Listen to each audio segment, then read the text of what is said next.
శ్రీమదాంధ్ర శంకర విజయము పంచమా శ్వాసము. శ్రీ శంకరాచార్య నీలకంఠ పండితుల వాదము. ఇట్లు ఆ యతి సార్వభౌముడు ఆయా దేశమునందున్న పాషండపరులకు ద్విజులను దురాచారముల నుండి తొలగించి వైదికాచారములు అవలంబించినట్లు చేసి క్రమక్రమముగా పశ్చిమ సముద్ర సమీపమును చేరెను. సముద్రుడు తుందుబిధ్వనిని మించిన తన తరంగధ్వని చేత గూఢార్థమును ప్రకటించిన ప్రతివాది వలె ఉండెను. ఇట్లు సముద్రుడు ప్రతివాది తుల్యుడైనను భ్రమములు కలవాడొకటి చేతను జడాత్ముడు ఒకటి చేతను పూర్వమందే విభుదులు వారిని మధించి ఉండడి చేతను శ్రీమద్ ఆచార్య స్వామి ఉదార భావంతో ఆ ప్రతివాదిని ఉపేక్షించి సింధువులో స్నానం చేసి గోకర్ణ క్షేత్రములో చేరెను. శంకరయతీంద్రుడు ఆ గోకర్ణమున ఉన్న శివాలయమును పోయి దేవదేవుని విచిత్రార్థములు గల భుజంగ ప్రయాత వృత్తములతో స్తుతించి ఆ దేవాలయ మంటపమునని ఆసనాసీనుడై శిష్యులకు వేదాంత విద్యను బోధించుచుండెను. ఆ గోకర్ణమున నీలకంఠుడను ఒక పండితుడు కలడు. అతడు వ్యాస సూత్రములకు శివపరమైన భాషను రచించిన మహా విద్వాంసుడు. అనేక శైవ గ్రంథములు రచించి బహుముఖ పాండిత్యమును వెదజలినవాడు ఆ నీలకంఠ పండితుడు. అతడు శైవులలో గొప్పవాడు, శైవాచార్యుడు. ఆయన జయించుడికే శ్రీ శంకరాచార్య స్వామి గోకర్ణమునకు వచ్చి ఉండెను. ఈ విషయం తెలుసుకొని హరదత్తుడు తన గురువగు నీలకంఠ పండితుని వద్దకు పోయి, ఓ గురువర్య, శంకరాచార్యులను ఒక యతి పూజ్యపాదులకు మిమ్మల్ని జయించి తన మతమును స్థాపనవలను వాంఛతో ఇక్కడికి వచ్చి శిష్యులతో కూడా శివాలయమున ఉన్నాడు. ఆ యతి కుమారుల భట్టునకు తారకోపదేశం చేసిన గురువు. మండన్ మిశ్రుడు మొదలగు మహాపండితులను వాదములను ఓడించి వారిని తన శిష్యులుగా చేసుకున్నవాడు అని తెలిపాను. ఆ మాటలు వినిన తోడనే శైవ భాషకర్తకు నీలకంఠ కవి నవ్వి తల ఊచి, ఓ హరదత్త వినుము, ఆ యతి సముద్రమును శుష్కింపజేసిన చేయుగాక, సూర్యుని ఆకాశం నుండి కింది పడవేసుగాక, వస్త్రం వలె ఆకాశమును కప్పిన కప్పుగాక, వేయేలా అతడు ఎంత వాడైనా అనుగాక, నన్ను మాత్రము వాదమును జయించుటకు అతడు సమర్థుడు కాడు. ఇప్పుడే ఆ యతి తన మతమును నా తర్కయుక్తులచే శిథిలమైన దానిగా చూడగలడు అని గంభీరముగా పలుకుచూ వెంటనే శివాలయమునకు బయలుదేరాను. ఆయన వెంబడి శరీరమునందంతటను తెల్లని భస్మం పూసుకొని కంఠమునందు రుద్రాక్షమాలను ధరించి శైవ విద్యా పారంగతులై విద్యా వివాదములలో ఆరితేరిన శిష్యుడు బయలుదేరి గురువుతో కూడా శివాలయ సభామంటపమున ప్రవేశించింది. అద్వైతాచార్యుడు ఆ శైవాచార్యుని చూసి సంతోషించెను. అది విని అనేకులు మహావిద్వాంసులు అచ్చడి వచ్చి కూర్చుండ్రి. విద్యా వివాదము ప్రారంభమైన మొదట వ్యాససూత్ర రచనకు పూర్వము కపిలాచార్యుడు ఎట్లు తన శాస్త్రమును స్థాపించును, శంకరయతీంద్రుడు మత ప్రతిపాదనకు పూర్వము శైవాచార్యుడు అట్లే పండిత సమక్షమున తన పక్షమును చక్కగా స్థాపించను. అప్పుడు సురేశ్వరయతి, దేశికోత్తమ, క్షణకాలము మీరు నా యుక్తి వాద పాఠవమును చూచుడని గురుపాదులను వారించి తానే నీలకంఠ పండితునితో వాదింప మొదలుపెట్టెను. అప్పుడు, ఓ సుధీంద్ర, నీ వాద కోసము నేను ఎరుగుదును. నీ గురువైన ఈ శంకరయతీంద్రుడు స్వయంగా నాతో వాదము చేయుగాక అని పలికి నీలకంఠుడు యతి కంఠీరునకు ఎదురుగా తిరిగి కూర్చుండెను. తోడనే శంకరయతీంద్రుడు పరపక్ష బిసావళి మరాళములైన తన వచనములతో నా శైవపక్షము ఆక్షేపించి సమూలముగా ఖండించెను. దానితో ఆ నీలకంఠ పండితుడు తన పక్షమును రక్షించుకుని చాలక యతిపక్షము ఆక్షేపించదలిచి, ఓ యతీంద్ర, నీవు వేదాంత వచనములచే జీవేశ్వరాభేదమును సాధించిది. అది ఏ విధముగా చూచినను యుక్తియుక్తముగా లేదు. తమ ప్రకాశముల వలె జీవేశ్వరులు విరుద్ధ ధర్మములు కలవారు. వారికి అభేదము సాధింపముంట హాస్యాస్పదము. సూర్యుడు సూర్య ప్రతిబింబము చాంచల్యాది విరుద్ధ ధర్మములు కలవైనను వానికి ఎట్లు భేదము లేదు, అట్లే జీవేశ్వరులు విరుద్ధ ధర్మములు కలవారైనను వారి భేదము లేదని మీ అభిప్రాయమైనచో అది పొసగదు. వ్యోమ శివాదేశికులు అద్దమునందలి ప్రతిబింబనకు మిథ్యాత్వమును చెప్పిరి. మీ మతానుసారులు కూడా ఈ అభిప్రాయం దృఢపరుచుచున్నారు. కావున ప్రతిబింబము మిథ్యాభూతము, అది బాధ్యము. బాధ్యమైన ప్రతిబింబంతో బింబమునకు అభేద యోగ్యత లేదు. అందువలన ఈ దృష్టాంతము చేత జీవేశ్వర భేదమును సాధించుటకు వీలు లేదు. జీవుడు కించితజ్ఞుడు, ఈశ్వరుడు సర్వజ్ఞుడు.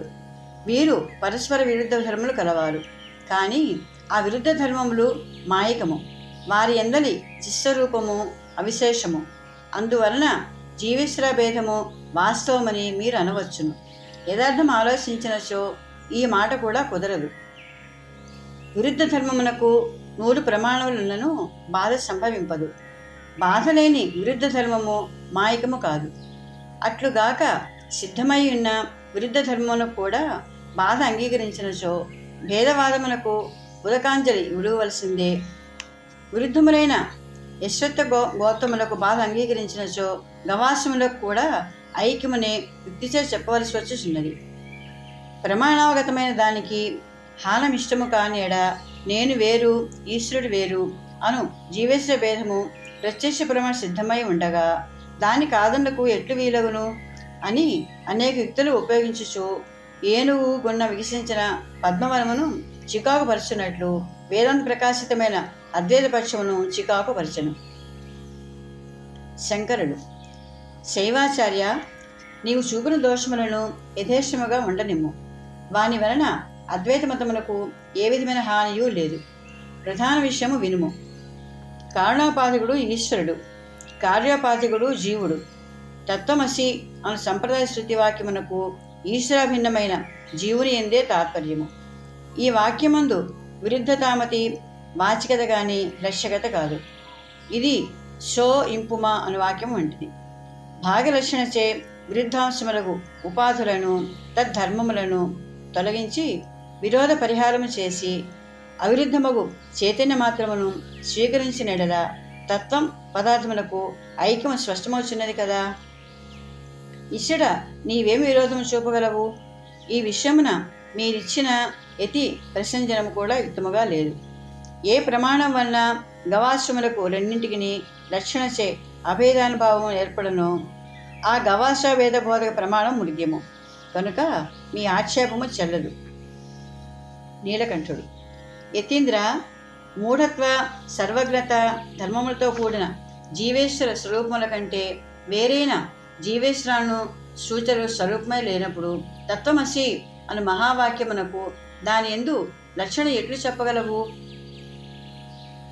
శంకరుడు: ఓ బుధాగ్రణి, వినుము. శుక్తి యందు రహస్యము ఎట్లు కల్పితమో అట్లే మోర్జాది విరుద్ధ ధర్మంతో కూడిన జీవాది రూపము కల్పితము. ఈ కల్పిత తత్వయుక్తి చేతనే తదధిష్టానమైన సత్యవస్తువుడి సిద్ధమై ఉన్నది. అది ఎల్లప్పుడూ నియమముగా అభ్యుపయముగా చుండును. నీవు కూడా నీ దృశ్యముగు దేహాంతముకు జడత్వము ఒప్పుకొన తప్పదు. అప్పుడు ఆ జీవునకు పరిశిష్టమైన సత్యరూపమటి ఉండదని గ్రహింపవలెను. వివాదగ్రస్తమైన జగత్తు రజ్జు సర్పం వలె నిరూపింప శక్యము కానిది. ఈ అనురూప్యత హేతువు చేతనే అది కల్పితము. కల్పితమునకు కొంత సత్యం ఉండి ఉండవలెను. అసత్యమే ఈశ్వరునకు జగదీశానుభూతమైన సత్యస్వరూపం. అది ఒప్పుకొనక తప్పదు. సత్యస్వరూపం ఉన్నప్పుడు దాని యందు లక్షణ చెప్పుటకు అభ్యంతరము లేదు. జపాపుష్ప సన్నిధానం వలన సంప్రాప్తమైన స్ఫటికమందలి ఎరుపుదనమునకు నిరుపాధికమైన స్ఫటికమందు ఎట్టి ప్రసక్తి లేదో అట్లే మూఢత్వ సర్వజ్ఞత్వములకు వేదగమ్యమై నిరుపాధికమైన జీవేశ్వర స్వరూపమందు ప్రసక్తి లేదు. కనుక దృశ్య స్వరూపములకు భేదము లేదు. అభేదమే ఉపపన్నమవును. మరియు భేదబుద్ధియే యథార్థమైన ఎడల భేద దృష్టి గల పురుషునకు భయము కలుగునని శృతి చెప్పి ఉండేది కాదు. విపరీత బుద్ధి గలవాని కనర్థయోగము లోకములో దృష్టమవుతున్నందున భేదము యథార్థమైన ఎడల భేదబుద్ధి విపరీత బుద్ధి కానందున శృతి భయమును చెప్పగయే ఉండును కదా. శృతి భయమును చెప్పుడు వలన భేదబుద్ధి విపరీత బుద్ధి అనియు అభేద బుద్ధియే శృతిగమ్యమనియు తెలుసున్నది. అభేదము కూడా శృతిగతమైనను యథార్థము కాదందువేని అభేద జ్ఞానమందు పురుషార్థ శ్రవణం లేకపోవను. ప్రత్యక్ష సిద్ధ చంద్రగత ప్రాదేశ మాతృత బుద్ధిని వలె నేను శివుడను కానను బుద్ధిని శాస్త్రం నిరసించుచున్నది. వేయేల వేదము అభేదమనే సాడుచున్నది. వేదమును మించిన ప్రబల ప్రమాణము మరి ఒకటి లేదు. నీలకంఠుడు. శంకరాచార్య స్వామి వినుము. కపిలాది ఋషులు పరాత్మతత్వమును పురుషార్థతత్వమును కూడా బహు విధములుగా నిరూపించి ఉన్నారు. నీవట్లుగాక వేరుగా నిరూపించుచున్నావు. అనేకులకు పెద్దల మాటలు కాదని మేము నీ నిర్ణయం ఎట్లా అంగీకరింపగలము? శంకరుడు. ప్రాజ్ఞ నీవట్లనట యుక్తము కాదు. వేద విరుద్ధములైన శృతి వచనములు బలహీనములు, అవి అంగీకరింపదగినవి కాదు.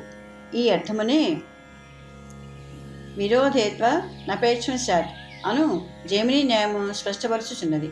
వేద విరుద్ధమైన ఋషివచనము ప్రమాణము కాదు. నీలకంఠుడు. శంకరమునీంద్ర, యుక్తియుక్తమైన మహర్షి వాక్యము తప్పక గ్రహింపదగినది.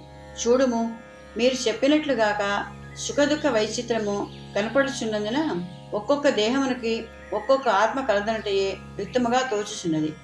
ఆత్మవస్సు ఒక్కటియే అయినచో అతి దుఃఖియగువాడు కూడా యువరాజు సౌఖ్యమును పొందవలసి వచ్చును. భేదము లేనందున వీడు సుఖి వీడు దుఃఖి అనే అనుభవము కుదరదు. మరియు ఈ మహర్షుల మతమున జ్ఞానాన్వితులకు జీవుడే కర్త, అచేతనమునకు కర్తృత్వము లేదు. అందువలననే ఒకడు కర్మము చేయువాడు, మరి ఒకడు ఆ కర్మఫలము అనుభవించువాడు అను అతి ప్రసంగము లేదు. మరియు మీ మతమున పరమ సుఖావ్యాప్తి రూపము మోక్షమనడే మాట కలదు. అది కూడా కుదరదు. సుఖమాత్రము దుఃఖయుక్తం అవటం వలన అది విషయ సంపృకాలం వంటిది. కనుకనే అత్యంతి దుఃఖ ధ్వంసమే మోక్షమని ఈ మహర్షి మతము. మీ మతము ఇన్ని ఆక్షేపణలతో కూడి ఉన్నందున అది గ్రహింపదగినది కాదు. శంకరుడు. సేవాచార్య, నీ ఆక్షేపములు అత్యల్పములు, అవి నిలిచినవి కావు. సావధానముగా వినుము. సుఖదుఖాది వైచిత్రము మనోధర్మము, ఆత్మధర్మము కాదు. దీన్ని బట్టి మనస్సులు భిన్నములను చెప్పవలేను కానీ ఆత్మ భిన్నమని చెప్పరాదు. మరియు చైతన్య యోగ విశేషమే అచేతనమైన దేహమందు కర్తృత్వమును కూర్చుచున్నది. చైతన్య యోగ విశేషము లేనందులనే తృణాదులకు కర్తృత్వము లేదు. ఈ కల్పనమే శుచ్యర్థమునకు అనుకూలము. విషయ సుఖము దుఃఖయుక్తమైనను నాశ్రయితమైన బ్రహ్మసుఖము దుఃఖయుక్తము కాదు. అదియే మోక్ష పురుషార్థము. నీవు చెప్పినట్లు తుచ్చమైన దుఃఖనాశము పురుషార్థము కాదు అని విశదముగా ఆ నీలకంఠ పండితుని ఆక్షేపణలన్నింటికీ అద్వైతాచార్యుడు సమాధానం చెప్పాను. శైవాచార్యుడు నిరుత్తరుడైను. ఇట్లు శంకరేది సార్వభౌముడు యుక్తి శుతోప బృమితార్థములు సృష్టి అవరోధ సంవిధములైన వచనములతో అద్వైత మతమును అలంకరించి శైవ మతమును నిరాకరించును. ఇట్లు జితుడైన నీలకంఠ సూరి తన గర్వమును తన భాష్యమును విడిచిపెట్టి హరదత్తాది శిష్యులతో కూడా శ్రీ శంకరేతి సార్వభౌముని శరణు చూచెను. సభలో ఉన్న పండితులందరూ నేను శంకరుడు కైలాస శంకరుడే అని పలుకుచూ జయజయధ్వానా చేశారు. శ్రీ శంకర భగవత్పాదులు పండితాగ్రసుడైన నీలకంఠ మనిషిని వాదమును జయించినట్లును జితుడైన నీలకంఠ పండితుడు శిష్యులతో కూడా భగవత్పాదులను శరణుజొచ్చినట్లును విన్నతోడనే అద్వైతమును ద్వేషించిన ఉదయానాది కవీంద్రుడు వాదభయముచే గడ్డలా వణికిరి. ఇట్లు శంకర యతీంద్రుడు గోకర్ణ క్షేత్రములో అద్వైతమును స్థాపించి శిష్య పరివారముతో సౌరాష్ట్రాది బహుదేశములో పోయి అక్కడ తన భాష సిద్ధాంతమును బోధించుచు పండితుల మెప్పులు పొంది క్రమక్రమముగా ద్వారవతి చేరును. ద్వారవతి ఎందున్న పాంచరాత్రులందరినూ కలిసి వచ్చి శ్రీమద్ ఆచార్య స్వామి ఎదుట భేద పంచక విధులు వారే మోక్షమును పొందగలని వచించి అందులో తగిన యుక్తులను చూపి తమ మతమే సిద్ధాంత మతమని వాదించింది. దానిపైని ప్రౌఢులైన యతి శిష్యులు వారి వాదములను సింహము ఏనుగుని భేదించినట్లు సుడువుగా భేదించింది. పాంచరాత్రులు పరాజితులైరి. తర్వాత అక్కడ అద్వైతమతమును వ్యాపింపజేసి శ్రీ శంకరాచార్య పూజ్యపాదులు శిష్యులతో ఉజ్జయిని నగరం చేరును.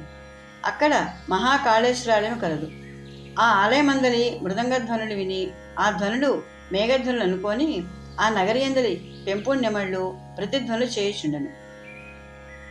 ఆ ఆలయము అగర్ధూపములచే గుమగుమలాడుచుండెను.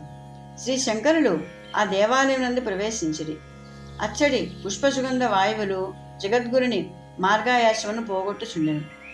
శ్రీ శంకరయతీంద్రుడు మహాకాళేశ్వరుని దర్శించి పూజించి నమస్కరించి ఆ దేవాలయమందున్న మనోహరమైన మండపమందు విశ్రమించెను.